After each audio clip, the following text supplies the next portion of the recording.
In the year 1854, Massachusetts stood at the uneasy crossroads of faith and science. The towns were quiet, the graveyards fuller than the census books, and whispers of fever, wasting disease, and sudden infant deaths haunted the winter air. It was an era when the line between a physician and a priest was often blurred. One offered medicine, the other offered prayer. But in the village of Coldford there was a surgeon who dared to reach further than either. His name was Elias Harrow, and he claimed he had touched the very threshold of death itself. Dr. Harrow was not content with stitching wounds or easing pain. He was obsessed with the idea that death was not final, that it could be dissected, located, and cut out from the human body like a tumor. His journals, the fragments of which survive in decayed bindings and burned pages, speak of an organ of mortality, a hidden structure he swore was buried within us all, a structure that tethered the soul to the grave. If removed, he believed, a man could walk forever unclaimed by decay. But the ledger of history is written in darker ink. Harrow's work did not bring eternal life. Instead, it unraveled his family, his home, and the very soil of Coldford. Bodies went missing. Patients returned changed. And the surgeon who swore to excise death became the author of a different kind of contagion, one that stalked even his wife and children.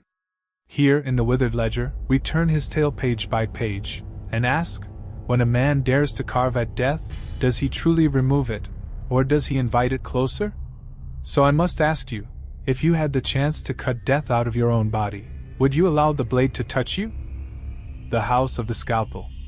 The winter of 1854 had not yet loosed its grip on Massachusetts, when the village of Coldford found itself burdened with a new presence. Snow clung stubbornly to the graveyards and rooftops, its whiteness only broken by the black veins of bare trees. The air in Coldford carried an unease that went beyond frost.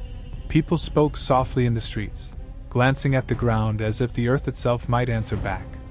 It was into this silence that Dr. Elias Harrow arrived. He came not as a stranger on foot but by a black carriage that rattled across the frozen stones. The horses steamed like engines, their breath thick against the pale sky, and the driver never spoke a word. Only Harrow stepped down, tall and angular, his face as colorless as the snow he trod upon. His eyes had the stillness of water in a well too deep to reach sunlight. The villagers watched. From shutters, from doorways, from behind the fogged glass of taverns, they observed the man who would soon dominate every whisper in Coldford. He had purchased the Withers house, an abandoned property on the edge of town, known for its sagging eaves and windows that seemed never to catch light. Few dared go near it in recent years. Children told stories of voices from its cellar. Adults dismissed such things but still crossed themselves when passing it. Now, it would belong to a surgeon. Elias Harrow was already known beyond Coldford. He had been a physician in Boston, but not without controversy. Patients had spoken of experiments that did not end as promised, of treatments that left them altered. He had resigned suddenly, and when pressed for reason, he claimed his work demanded privacy. To some, this meant ambition. To others, it meant danger. Coldford did not question loudly. They rarely did. But in corners and cellars, by lantern light, whispers grew. Why here? Why now? The villagers first saw the tools. Within days of his arrival, crates were delivered by rail and hauled by men who refused to linger. Metal cases clanged as they were carried into the house, and bottles of tinctures, sealed in wax, were stacked in the cellar. One man claimed he saw jars containing what looked like organs, though he would not swear it aloud. Another said he glimpsed a book, bound not in leather but in something too pale, too smooth, as though skin itself had been used for cover. At the tavern, old women muttered that Harrow had been sent by Providence, or perhaps by something opposite. Men scoffed but drank uneasily, for the surgeon had taken to walking the graveyard at night. More than once, lantern light was seen bobbing between the stones, and the caretaker swore he heard scraping, as though earth had been turned. Harrow himself lived in silence. He hired no servants, kept no company, and was seen only rarely in town. But when he was seen, he carried with him the aura of someone listening to a sound others could not hear. He would pause in the street, tilting his head slightly, as though catching a faint murmur in the wind. Those who dared speak to him found his voice unsettling not for its tone, but its steadiness. He spoke of illness with a kind of hunger, describing death not as an end but as a condition.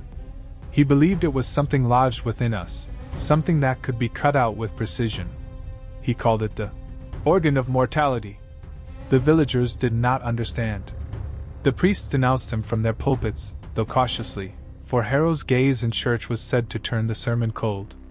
The children, braver in cruelty than in understanding, nicknamed him the scalpel priest, for he seemed to worship not God, but the blade. The first signs came quietly. A farmer's wife, stricken with fever, was taken to Harrow when prayers failed. She returned weeks later walking, but pale, her eyes unfocused, her speech slow and broken. She claimed she remembered the operation, that Harrow had placed his hand inside her chest, searching. Others said her laughter at night was no longer her own.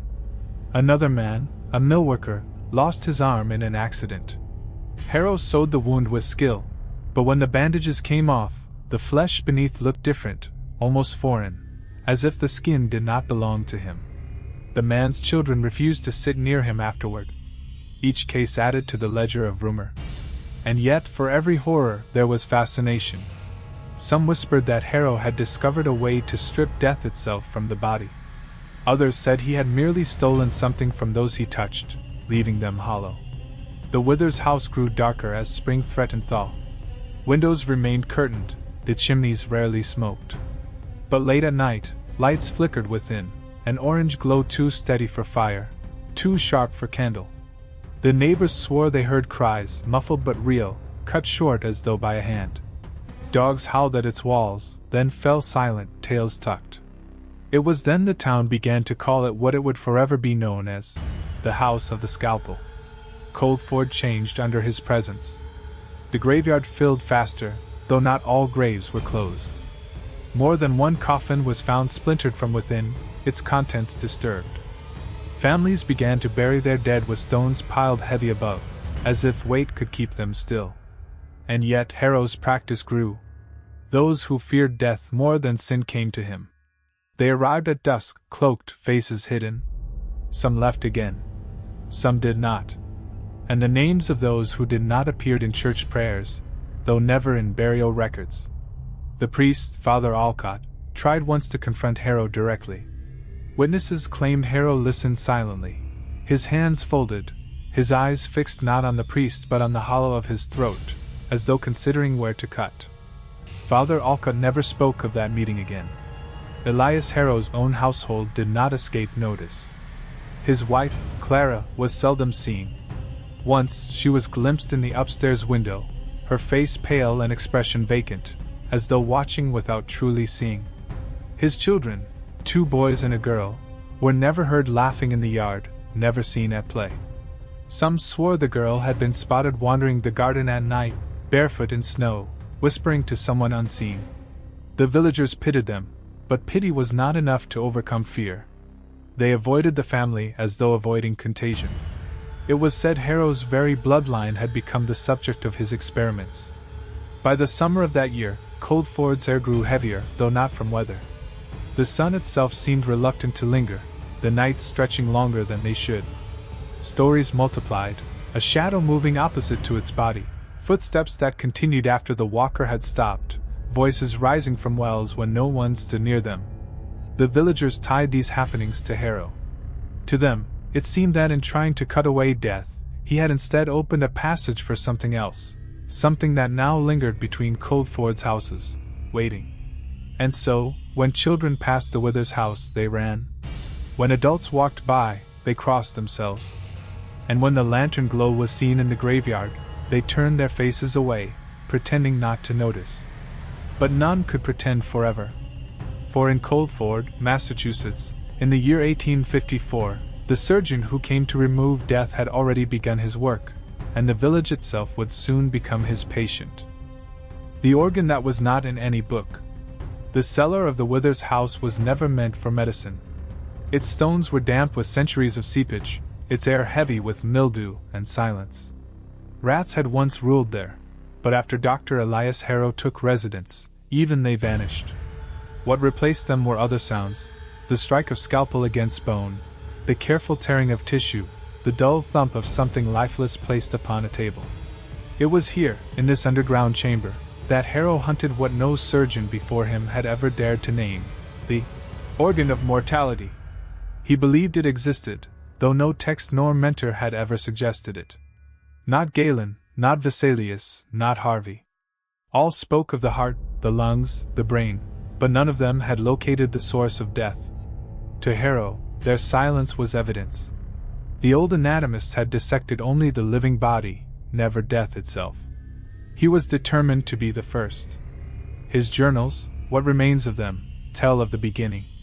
"The corpse is not inert," he wrote in February of 1854. "It is a map, a riddle with an answer stitched within. Death is not absence, it is presence. And like any presence, it must occupy a place." So he began with cadavers. The graveyard became his storehouse. The villagers noticed disturbed earth, coffins cracked, but few dared question him. Those who did were met with his gaze, steady and hollow, until their words faltered. And thus, night after night, he carried bodies beneath his house, lanterns swinging, scalpel waiting. The first attempts were crude. Harrow laid out the cadavers as one might lay out parchment, opening them with the precision of a draftsman. He mapped each system: cardiac, pulmonary, nervous, marking in his journal every incision, every removal. But with each examination, frustration mounted. There was nothing in the human form that spoke of death directly. Heart stopped, lungs ceased, brain stilled, but those were mechanisms, not causes. He became convinced it was not an ordinary organ. It would not resemble muscle or tissue. It might not even be visible except under certain conditions. To create those conditions, he turned to methods unrecorded in medical practice. He heated the bodies, then froze them. He bled them dry, then refilled their veins with tinctures of mercury, laudanum, and ground opium. He injected dyes into their arteries, seeking a hidden shape that might reveal itself. And slowly, shapes began to appear. One night in March, Harrow recorded a strange discovery. The cadaver of a boy, perhaps 12 years, exhibited a structure not noted in texts. He wrote, "At the base of the spine, along the sacrum, a darkened knot was found, either bone, nor flesh, nor vessel. Its substance resisted the blade. When struck, it produced a sound more akin to glass than tissue. Upon removal, the body convulsed, though utterly lifeless." He called it the knot of mortality. In later notes, he described finding similar nodes in other bodies, though never in quite the same place. Sometimes beneath the ribs, sometimes near the throat, sometimes deep in the cavity of the skull. Always small, no larger than a walnut, but always resistant to destruction. And always, when removed, something stirred. Witnesses, though few admitted their role, spoke of muffled screams from the cellar. One delivery boy swore he saw a cadaver twitching on Harrow's table, its mouth opening though no lungs filled it. Another claimed he saw Harrow carrying a jar, inside of which something pulsed faintly, as though alive. The jars multiplied. Shelves in the cellar filled with them, small glass prisons holding lumps of unidentifiable matter. Some were black as coal, others pale and translucent. But all shared one feature: they never decayed. A villager who once helped him transport supplies described the sight years later. They weren't hearts. They weren't anything God made. Some of them looked like stones, but when the doctor held them to the lantern, you'd swear they shifted, like there was a shadow moving inside. Harrow's obsession deepened. He stopped attending church. He ceased visiting patients except those desperate enough to come at night. Most of his hours were spent beneath the house, scrawling diagrams by candlelight, his hands red not only with blood but with ink. He began naming the things he found. Nodes of passing. Kernels of ending. The organ of mortality. Each name changed with each discovery, as if language itself bent beneath the weight of what he hunted. His journals show a growing frenzy. Every body yields it. Without it, life should persist. The body is merely a cage, the organ its lock. And finally, what if I remove it from the living? The first attempts on the living remain partly hidden. Records are burned, testimonies silenced. But fragments survive. One tells of a beggar who was offered coin to lie upon Harrow's table. He did not walk again upon the streets. Another of a vagrant child who vanished after being seen near the Withers' house. And then there was the farmer's wife, the first to return, pale and hollow, whispering of hands within her chest. Those who survived his knife described the sensation of being emptied. One patient, before vanishing, told a priest that Harrow had stolen the part of me that dreams. Another claimed he no longer felt fear, no longer felt anything at all. Yet not all lived. Many were consigned to the cellar, their bodies never to reappear in the graveyard. Some believe their organs of mortality still rest in Harrow's jars, pulsing faintly, never silent. The villagers knew only whispers, but whispers were enough. Mothers clutched their children tighter when passing the Withers' house. Men crossed the street. Priests prayed harder, though fewer dared confront him directly. But Harrow did not see fear. He saw opportunity.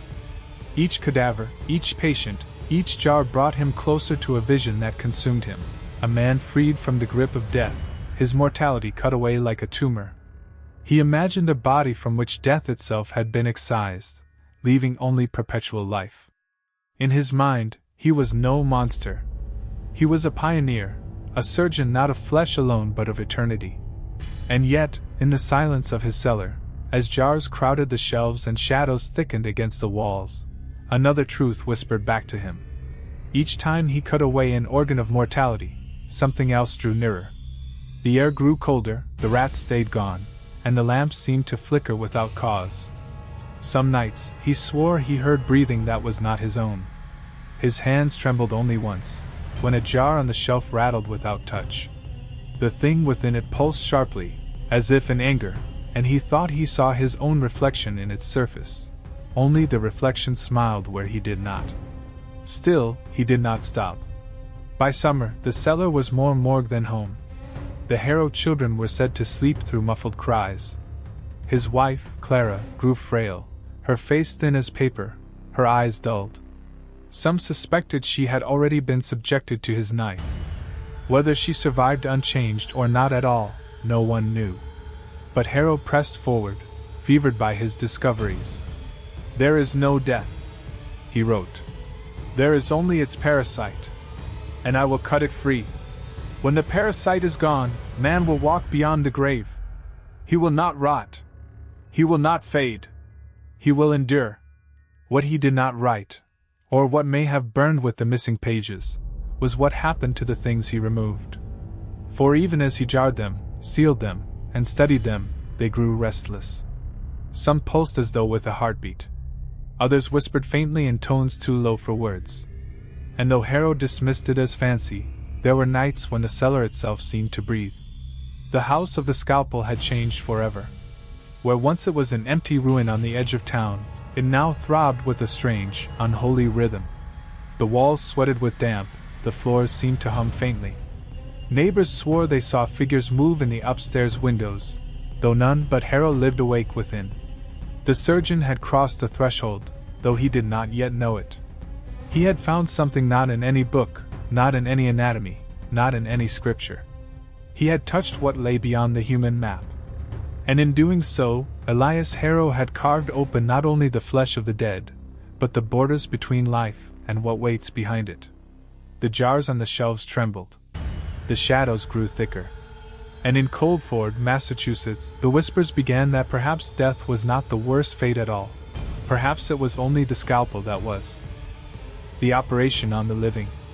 The night Coldford first learned what Dr. Elias Harrow had done to the living, the moon hid behind clouds as though ashamed. By then, the villagers already knew the surgeon's cellar held cadavers.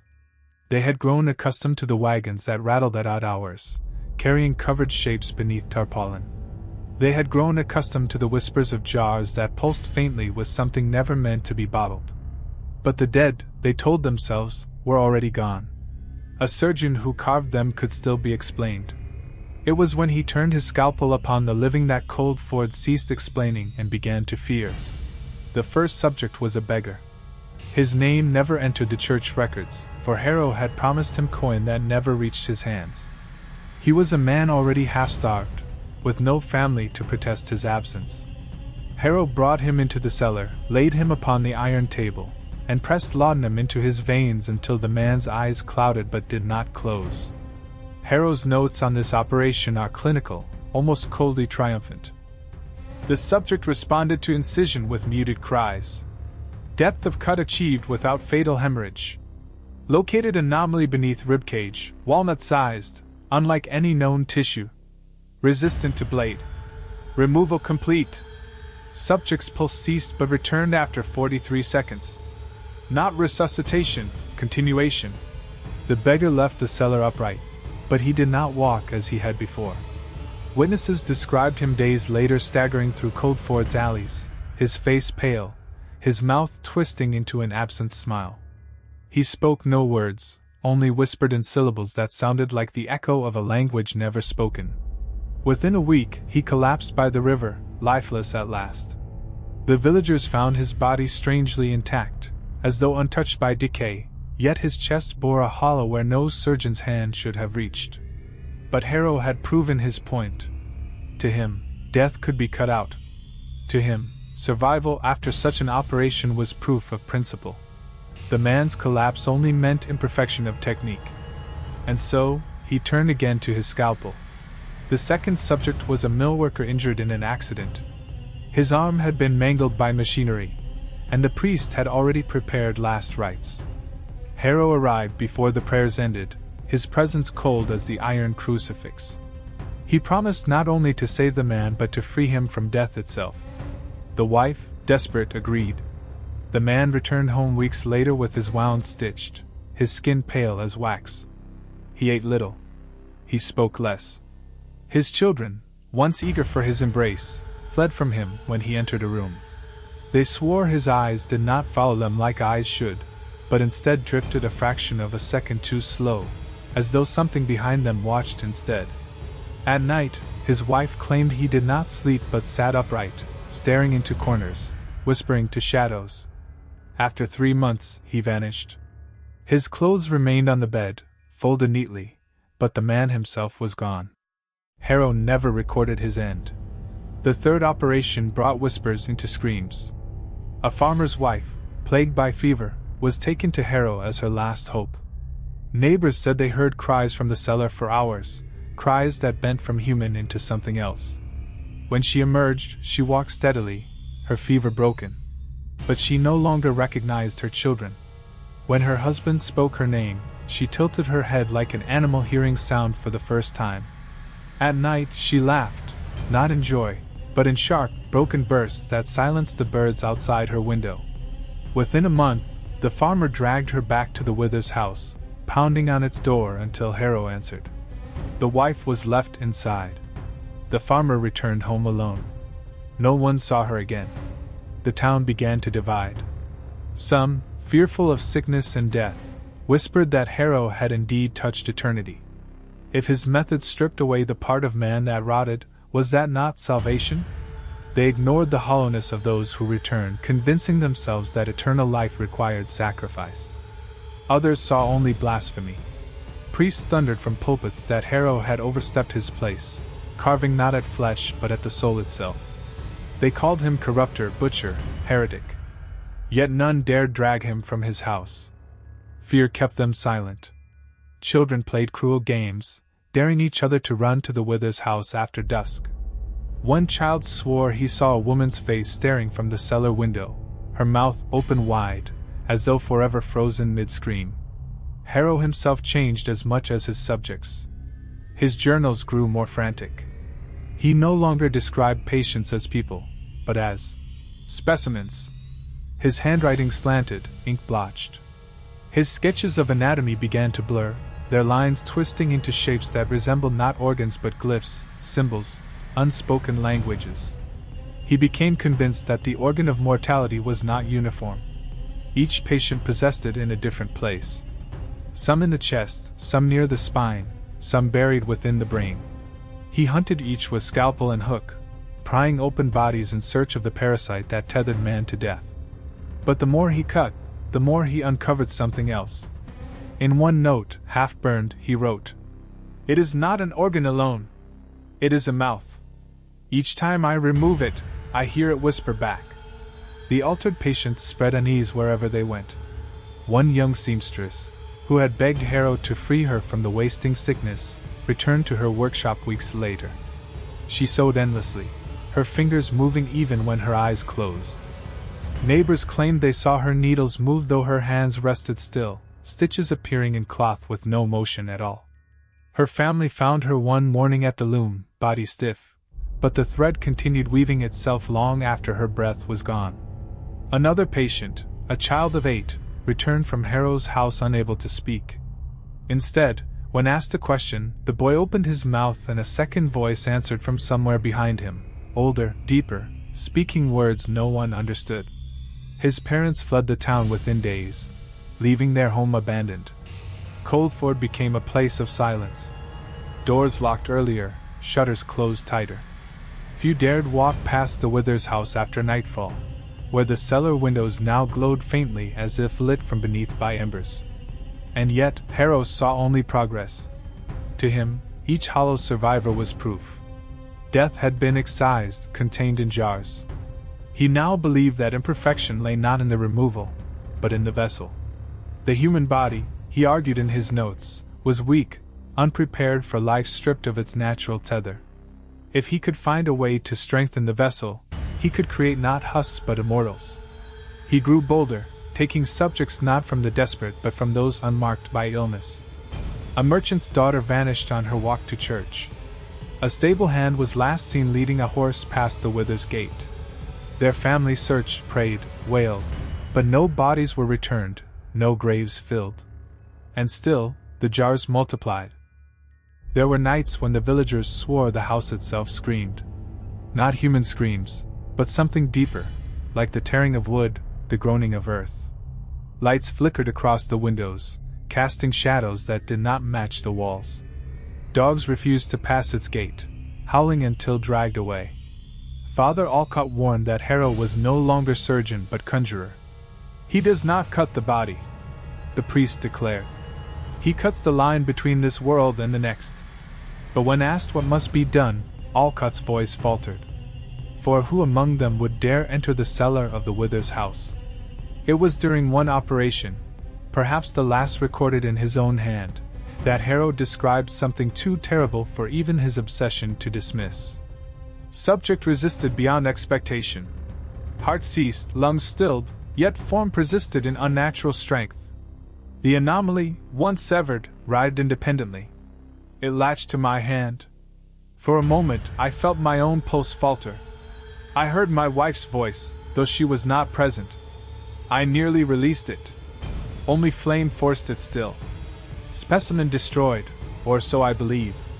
After this, Harrow's notes became erratic. Entire pages were ink black, as though written then smeared out. In the margins, instead of diagrams, appeared symbols no one could later decipher, circles intersected by jagged lines, runes that twisted even the eye that read them. By autumn, the Withers house no longer felt part of Coldford. Its shutters never opened. Its chimneys bled smoke that smelled not of wood but of burnt iron and hair. When the wind blew from its direction, villagers swore it carried whispers that made their skin crawl. And yet Harrow worked still. His scalpel glinted beneath candlelight, his jars crowded the shelves, his cellar walls sweated with a dampness that was not water. The line between doctor and monster was gone. Some of his patients lived. Many did not. But those who lived returned empty, uncanny, their humanity hollowed by his knife. They wandered Coldford like puppets cut from their strings, waiting only for the moment the scalpel would call them back. Elias Harrow had crossed the threshold he once only dreamed of. He had proven that death could be touched, removed, excised like rot. But in doing so, he had loosed something else into Coldford, something neither alive nor dead, something that now stalked the quiet streets, and whispered through the cracks of locked doors. The surgeon's triumph was the village's curse. And Coldford, though it did not yet know it, had only begun to bleed beneath his knife. The wife who slept without breath. The house on Coldford's edge had grown quieter with every passing week. Gone were the patients who once came timidly, clutching their ailments like fragile secrets, seeking the hands of Elias Harrow. Gone were the hopeful murmurs of townsfolk who once believed the surgeon's skills bordered on divine. Now the house listened only to the muffled rasp of his wife's failing lungs. Her name was Clara. To those who had known her, she was brightness stitched into the very fabric of Coldford, the one warmth that kept Harrow from drowning entirely in his own graveyard obsessions. But by the autumn of 1854, Clara was fading. Consumption, the doctor told others at first, though the doctor spoke less and less to anyone. In the solitude of their home, with the curtains drawn, Harrow measured her breaths like a miser counting the last coins in his purse. Each cough, each wheeze, was another toll of the bell that had begun to ring inside his skull. He could not let her die. To Elias Harrow, death was no longer an inevitability. It was a parasite. He believed it nested somewhere in the body, a dark knot of flesh, an organ unknown to anatomy books. He had named it privately, in his journals, with the zeal of one who discovered a hidden continent, the organ of mortality. And if death resided within a body like any other organ, then surely it could be cut away. Clara became his proof. At first, he promised her gentle remedies. Tonics, draughts, mixtures of herbs and tinctures. She drank them faithfully, though her eyes trembled with a quiet knowing. She had seen his notebooks. She had heard him mutter in the night about the removal of the root. And yet she loved him too much to call him mad. Or perhaps she feared that naming his madness would only hasten her end. The town whispered louder as Clara weakened. Children playing in the street stopped their games to point at the shuttered windows. Old women muttered prayers when they passed the house. One midwife swore she heard cries that were not human, but like a saw dragged through bone. Nobody dared knock at the Harrow door. None wished to see what had become of the surgeon's household. Inside, Harrow prepared the dining room as an operating theater. He drew the heavy curtains so no moonlight might distract his hand. The table was cleared, covered in linen sheets that soon became blotched with tinctures and dried ink from his sketches. He aligned his instruments one by one: scalpel, bone saw, retractors, forceps. At the end, he placed a small Bible, not to read, but to mock. It was a book of superstition, he thought, one that had for too long taught men to bow to death rather than excise it. Clara lay upon the table in silence. Her breaths were shallow, the sound of a door creaking slowly shut. She looked at him, her lips pale, her eyes not accusing but searching, as if still hoping that somewhere inside her husband, the man she married, might yet speak. "You will live," Harrow whispered. His voice shook, but not from doubt. From a fever of certainty. "I will take it from you. I will cut it away, as one cuts a tumor. You will live." Clara did not respond. She closed her eyes. He took this as consent. The knife entered her chest as though slicing into a parchment meant for Holy Writ. He cut carefully, reverently, layer upon layer, his breath hissing between clenched teeth. Her body twitched at first, then grew still beneath the straps he had tied. The surgeon's world narrowed to red and white, to sinew and bone. He searched for it, the organ not in any book. He moved aside ribs, teased apart vessels, lifted lungs, pressed against the soft sponge of flesh. He muttered as he worked, phrases that made sense only to him. "It must be here. Always hidden. Always buried. Show yourself. Show yourself to me." Hours passed, though time had no meaning in that shuttered room. At last his fingers paused on something that did not belong. Deep beneath the breastbone, nestled like a seed in dark earth, he found a knot of flesh blacker than the rest. It throbbed faintly, as though it pulsed with its own separate rhythm. Harrow gasped. Yes, here you are." He carved it free, hands trembling not with horror but with awe. He held it aloft, slick and glistening, no larger than a walnut yet heavier than stone. He believed he had done it, he had removed death itself. But Clara did not stir. Her body lay slack, her skin already graying at the edges. No breath moved her chest. Harrow pressed his ear against her lips, desperate, but heard nothing. Panic surged through him, then anger, then a wild refusal. "No," he rasped. "No, I have taken it away. You must live. You will live." He forced the black organ into a jar of spirits, sealing it tightly.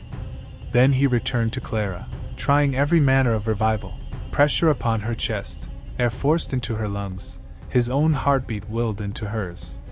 At last, in a final frenzy, he cut deeper, certain there must be another. Perhaps death nested in more than one place. Perhaps it grew back like ivy. He searched, tore, clawed inside her, until the body on the table was no longer recognizably human. When he finally fell to his knees, drenched in gore, Clara remained utterly still. The silence was unbearable. Then her eyes opened. They did not blink. They did not weep. They simply opened, black as wet ink, fixed upon him. Her chest did not rise. Her mouth did not move. Yet her gaze followed him as he staggered backward, knocking over the jar. The organ inside writhed once, like a creature alive, before settling into its pickled rest. Clara sat up. The straps tore as though they were threads. Her movements were stiff, mechanical, yet unstoppable. "Clara," Harrow whispered, both terrified and elated. You are alive!" But she did not speak. She merely turned her head slowly toward him, her lips parting soundlessly. Her breath was gone, yet a low hum began to vibrate from her throat, not voice, not air, but something that made the glass tremble on the shelves. Harrow fell to his knees, weeping with joy and dread. He had done it. He had removed death. But the thing before him was not his wife. It was something else, animated by a silence deeper than the grave. In the days that followed, the townsfolk noticed that the Harrow windows never opened again.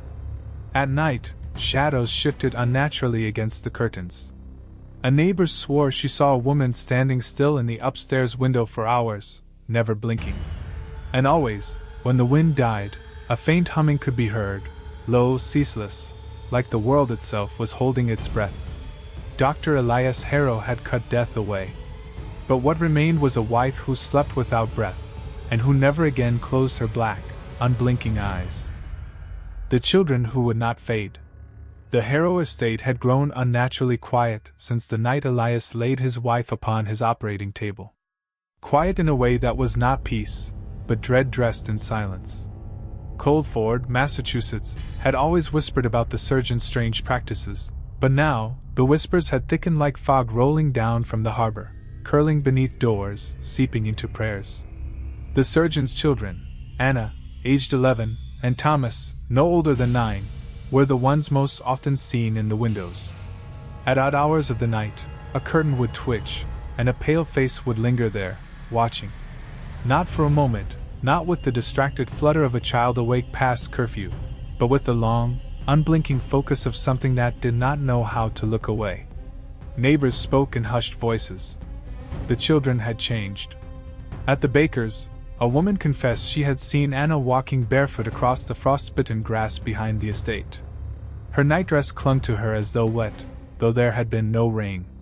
She moved stiffly yet purposefully, with the gait of someone both asleep and awake. Behind her, Thomas trailed, his lips moving, whispering to the air. But there was no one beside him. The woman swore he spoke in a tongue no scripture nor scholar could name. Others had heard voices through the open shutters, low, muttering voices, too deep for a child, too steady for the unpracticed throat of youth. And when questioned in daylight, both children would deny it, though their denials carried the same rehearsed cadence, the same flat echo. It was said they no longer played. Their toys lay untouched, gathering dust like forgotten relics.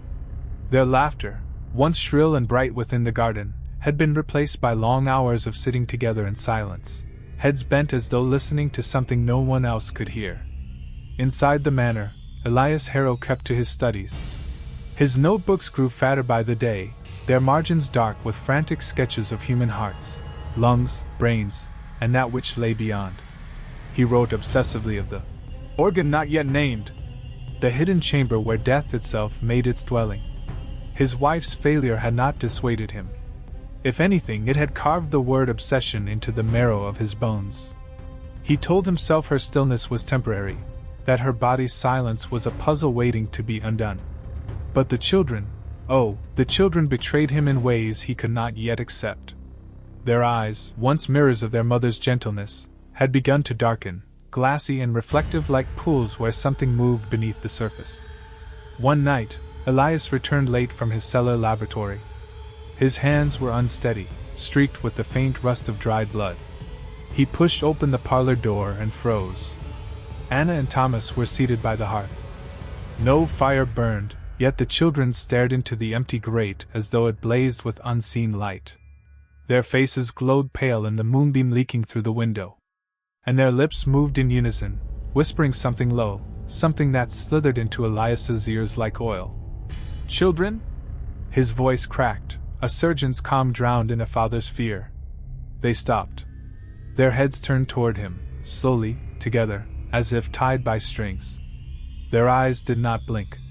"We were speaking with Mother," Anna said, her tone flat as polished stone.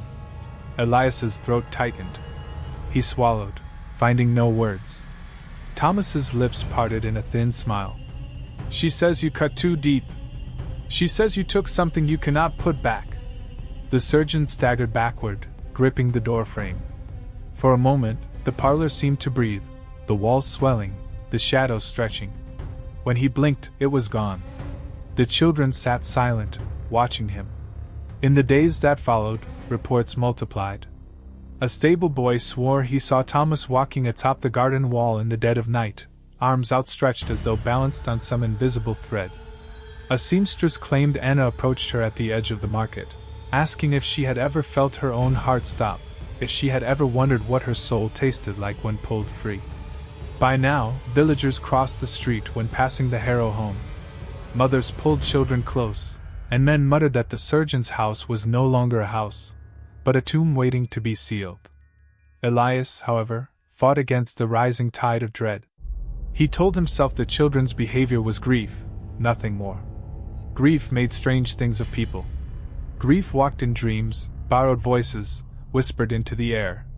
Yet, when he looked into his children's faces, he felt the lie fracture. They were not fading with grief. They were becoming something else. One evening, he found Anna standing in his study, staring at his notes. Her small fingers traced the edge of a diagram, an anatomy of the human skull with an added chamber, a hollow place he believed housed mortality itself. "Did you find it, Father?" she asked softly. His breath caught. "Not yet." Her gaze lifted to his. "Perhaps it found us instead." That night, Elias bolted his study door. He wrote until his fingers cramped, his quill scratching against the page with the frenzy of a man trying to cage madness. The words made little sense, but the need to write them was greater than the need to sleep. Below, in the darkened halls, Anna and Thomas walked. Their bare feet made no sound against the floorboards. They moved in tandem, their shadows unnaturally long in the candlelight, stretching against the walls as though refusing to obey their bodies. They stopped at their mother's chamber door, where her figure still lay beneath linen sheets. The children pressed their hands upon the wood. "Soon," they whispered together. And the door, though locked, shivered against its frame. The village that saw too much. Coldford had always lived with the dead close at hand. The churchyard lay in the heart of the town, and its stones tilted like crooked teeth toward the sky, marking every generation since the first settlers laid down their bones in that damp soil. To live in Coldford was to hear the toll of the church bell for funerals more often than for weddings, and to measure the passing of time by how many graves had thickened with moss. But in the spring of 1854, the townsfolk began to notice that the graveyard no longer kept its dead as it once had. It was not mere rumor. Too many had seen it, mounds unsettled, earth clawed from within, wooden planks broken in the night as if struck from below.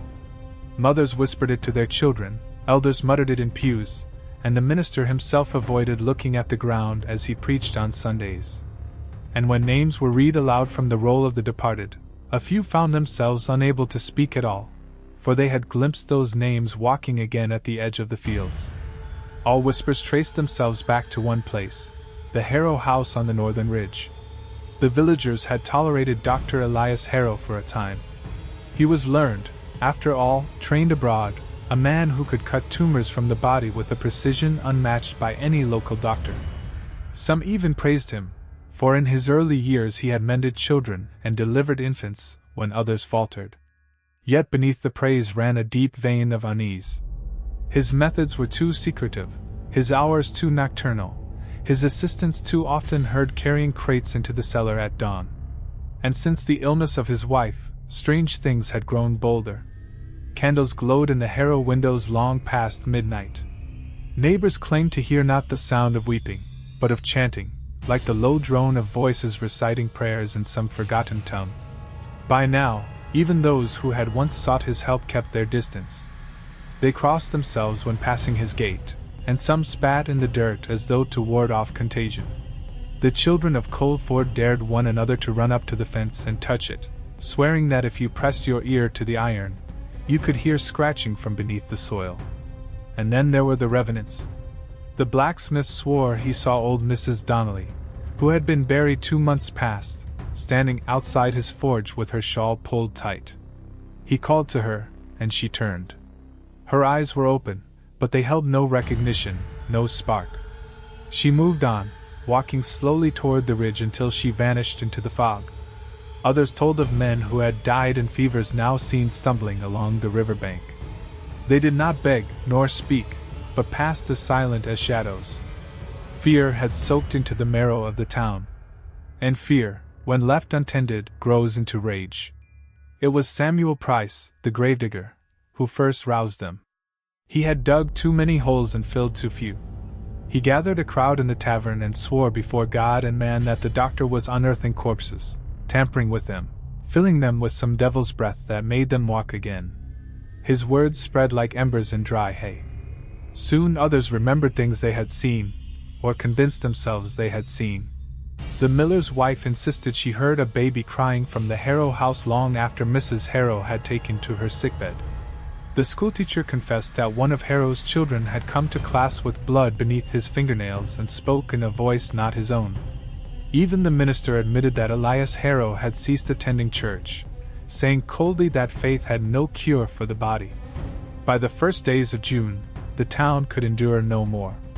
They gathered by lamplight in the square, torches raised high, faces hard with the sort of courage that only fear breeds. Men brought axes. Women carried rosaries. Some clutched crucifixes carved hastily from wood. The bell tolled not for worship, but as a summons, echoing across Coldford until even the houses on the ridge must have heard. The Harrow house loomed above them, its silhouette jagged against a moon swollen with pale fire. Its windows glimmered faintly as though something within pulsed rather than burned. The villagers advanced in a mass, their boots crunching over the gravel path, their breaths ragged clouds in the night air. Yet as they neared the fence, their voices faltered. For it was not silent within. A murmur drifted out, low, rhythmic, terrible. It was chanting, yes, but not in Latin nor in any tongue they knew. It rolled like thunder under the earth, rising and falling in cadences that seemed older than Scripture. Some swore it was the voice of Harrow himself. Others swore it was the voices of many, though no one had ever seen so many enter his doors. Samuel Price lifted his lantern, casting light upon the gate. His hand trembled, but he pushed it open, and the iron hinges groaned like a dying man. The crowd pressed forward. Inside, the garden had grown wild. Vines tangled over stones, weeds strangled what had once been hedges. The path led them to the front steps, but what made them stop short was not the decay of the grounds. It was the sight of children, Harrow's children, standing in the doorway. They were pale, too pale, their eyes wide and unblinking. Their lips moved in unison, though the words were not human. One clutched a doll by its hair, dragging it across the threshold so that its porcelain face cracked against the wood. Another's hands were stained black, as though dipped in tar. A murmur rippled through the crowd. Some turned ready to flee. But Samuel Price roared for courage, raising his shovel like a weapon. "They are not children anymore," he bellowed. "They are what he has made of them." The crowd surged. The door burst inward under their weight.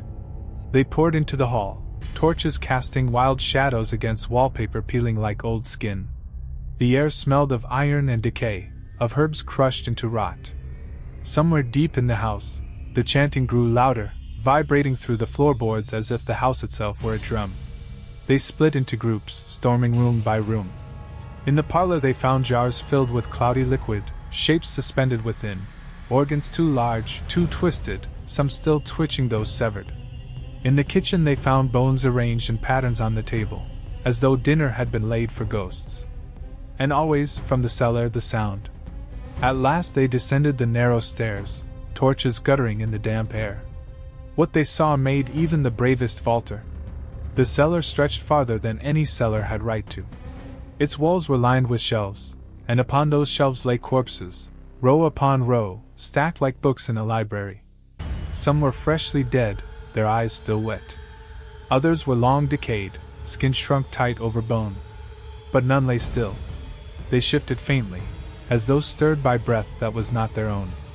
Their mouths opened and closed, but no words came, only the echo of the chant that filled the chamber. At the center stood Elias Harrow. His coat was stained, his scalpel glinted in the torchlight. Before him lay his wife upon a table, her chest open, her heart black and pulsing in his hand. He looked up at the villagers without fear. His eyes burned with conviction. "You fools," he said, his voice carrying over the chant. "I have seen the organ. I have touched it. Death is but a parasite, and I have cut it from the body. She will not fade. None of them will fade." The villagers recoiled, some gagging, others clutching their crucifixes. But the corpses stirred more violently now, their hands reaching, their jaws unhinging wider than any living mouth. One of them, recognized by all as old Mrs. Donnelly, stepped down from the shelf and moved toward the crowd. Another followed, and another. The shelves groaned as the dead rose. Panic seized the mob. Torches swung wildly. Screams filled the cellar as revenants pressed in, hollow yet relentless. Some villagers fought, hacking with axes, stabbing with pitchforks, but every blow seemed to sink into flesh that did not yield, into bodies that refused to die again. Through the chaos, Elias Harrow raised the heart in triumph. "You see?" he cried. "Death is not master. It is mine to command." And yet, as he spoke, his wife's eyes opened, not with gratitude, not with love, but with emptiness.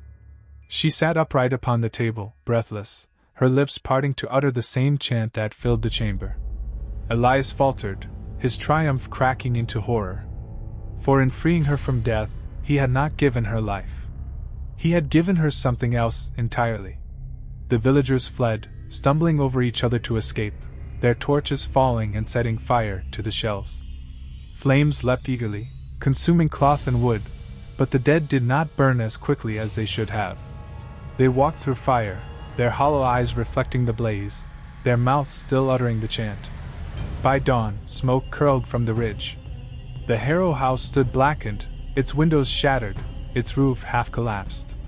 But no bodies were found within, either the villagers who had not returned, nor the doctor, nor his wife, nor his children. Only the cellar remained intact, and from its depths, some swore they could still hear the faint echo of voices. Coldford never spoke of that night again. But the graveyard never settled. The earth heaved from time to time, as though restless. And travelers passing near the ridge claimed that, in certain hours, they saw figures walking where no path lay, their mouths moving in silence, their eyes unblinking. The town had seen too much, and it would never unsee. The Ledger of Death. The Harrow house had become a wound upon Coldford, a black shape at the town's edge where no birds flew. The windows were broken now, gaping sockets that drank in the stormlight. Neighbors whispered that the house groaned at night like a ship lost at sea. Others swore they saw figures standing in its upper rooms, motionless, pale, and watching. By the spring of 1855, it was no longer merely rumor that bound the town. It was dread thick enough to curdle milk in the pail and drive prayers from lips that had forgotten God. Elias Harrow, surgeon and defiler of the grave, had become a name spoken only in curses. His wife had not been seen since the failed cure that left her drifting between life and something worse. His children were glimpsed rarely, shapes moving behind curtains when no one should have been awake, or voices murmuring in the orchard though their mouths did not move. The villagers had tolerated too much already. The missing bodies from their graveyard, the hollow-eyed patients stumbling through fields before collapsing, the unholy odor of burned flesh that seeped from the Harrow chimney. And yet, what stirred them to action was not the desecration of the body but the sense that something larger had been stirred, something that did not belong to the human world. On the first night of April, the church bell rang without a hand to pull it. Its sound was cracked, too deep, like iron struck under the sea. The people of Coldford gathered with lanterns and crosses, carrying hammers, axes, and shotguns that had not fired since the Revolution. It was agreed in whispered tones that they would march to the Harrow house before dawn, that the surgeon's ledger must be destroyed, his work ended. Inside the house, Elias Harrow worked by the flickering light of whale oil lamps. His once sharp face was gaunt, his surgeon's hands trembling from weeks without rest. Before him lay his final patient, a corpse that was not entirely still. It was his wife, Margaret, or what was left of her. Her skin had turned the shade of paper left too long in sunlight, and her lips moved as if she dreamt though no breath entered. Her eyes were sewn shut, not in cruelty, but in Harrow's belief that it might trap the soul inside. Beside her bed stood his two children, Samuel and Eliza. They did not breathe as other children did. Their mouths opened sometimes, but no air stirred. Their eyes held no reflection of the lamp, only a depthless black, as though something watched from the other side. Still, they obeyed their father, waiting silently for his command. On the desk lay the ledger. Its pages were stained with blood and ink, filled with diagrams of organs that did not exist, attempts to chart the place where the soul might cling to the flesh. There, in his jagged hand, was the sketch of the organ of mortality, a thing like a coiled root wrapped around the heart, which he claimed to have glimpsed only in moments when life was leaving. The ledger had become his scripture, his rebellion against the universal law. This night, Elias whispered, scalpel glinting in his hand, death will be named, and once named, undone. The villagers approached as the storm broke overhead. Rain lashed their faces, torches hissed in the downpour, but they pressed forward across the mud. Among them were gravediggers who had found coffins empty, mothers who had buried children only to hear their cries outside the window, men who swore they had seen Elias Harrow digging with bare hands in the cemetery by moonlight. Hatred and terror were their fuel, and together they moved as though driven by the will of the earth itself. They reached the gates of the Harrow property. The iron was rusted and bent, the path overgrown. The house loomed above, its windows glowing faintly though no fire was visible inside. The air smelled of salt, blood, and rot. Some villagers hesitated, but the bell tolled again, deeper, hungrier. They crossed themselves and pressed on. Inside, Elias bent over Margaret's chest. The scalpel pierced flesh with reverence, not cruelty. He had done this 100 times on cadavers, but tonight his hands shook with both hope and dread. The children watched without blinking. From the incision rose a faint sound, like the wind under a door. I will find it, Elias murmured. The knot where death enters. Once cut away, we shall be free. He pressed deeper, parting ribs, searching for the unseen root. And then, his hand halted. His breath caught.